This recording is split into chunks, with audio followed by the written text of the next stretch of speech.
What's going on, guys? I wanted to talk about the key to succeeding with personal finance. And personal finance is very important because money is very important because we need it in our lives daily. And with money, the key to succeeding is habits, having great habits as far as with your finances. With finances, it's more about habits than just skill. Because if you can have great habits, then you can be able to excel and be able to prosper as far as with your finances. And habits are the building blocks of success. Because if you look at people who struggle with finances, even if they have a lot of money, it's always due to bad habits. Take that athlete that you see. You see a lot of athletes who go broke after sports, and you think in your mind that, hey, this person made this amount of money, this person has made millions of dollars, but still they're broke. And the reason why is because they had bad habits as far as with finances. Buying cars that they didn't need, buying houses that they didn't need, buying material items such as jewelry, clothes, and things of that nature that doesn't appreciate over time.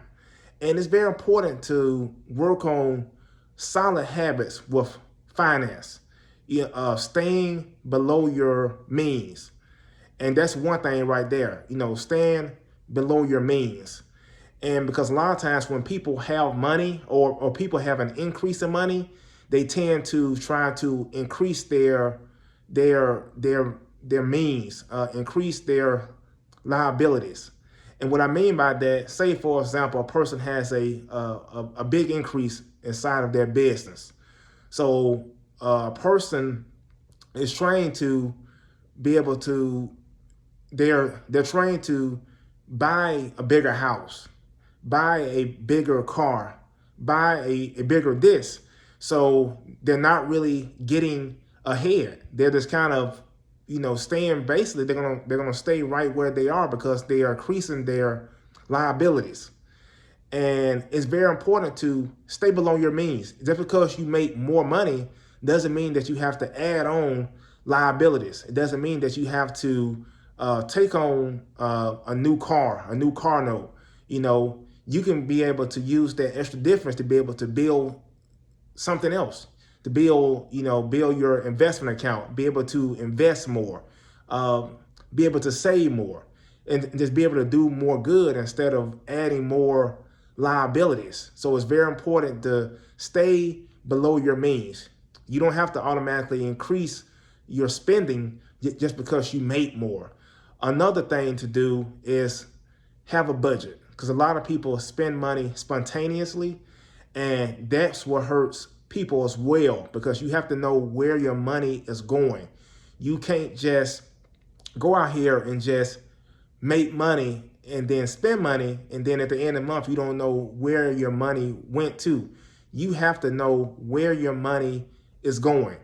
So I suggest to everyone to always have a budget in place. Always, before the month, jot down how much money how much money you're going to make for the month, your expected income, and then allocate every dollar. You need to allocate every dollar towards your expenses. Your food, your bills, your rent, mortgage.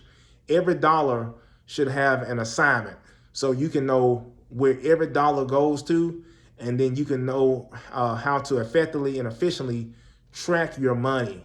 So have a budget. Know where your money is going, so you can be able to know what's going on and not wonder at the end of the month, where is that money.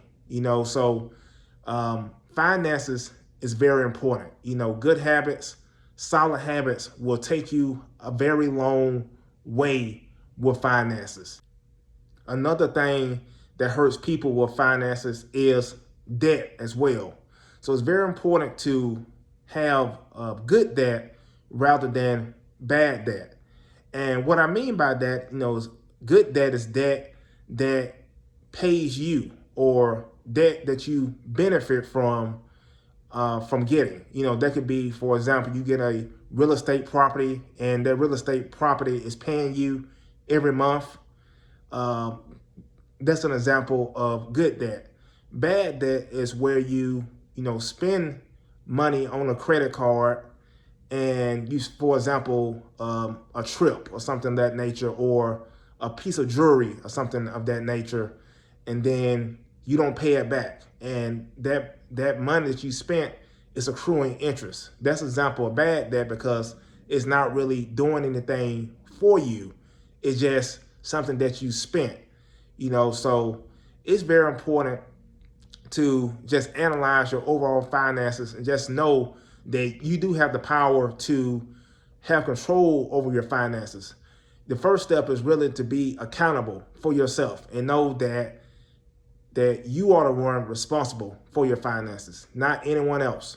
So it's very important to have a game plan for your finances, know what you're trying to reach, know your goals, and just have goals in mind, because you don't want to just be spontaneous and just go through life and just make money, but not have goals, not have short-term goals and not have long-term goals. You want to be able to reach something so you can always be climbing and always going towards something. So I just wanted to talk about personal finance and just want to let you guys know the power of just having great habits, solid habits, because habits are the building blocks of success for personal finances. So let me know what you're thinking in the chat.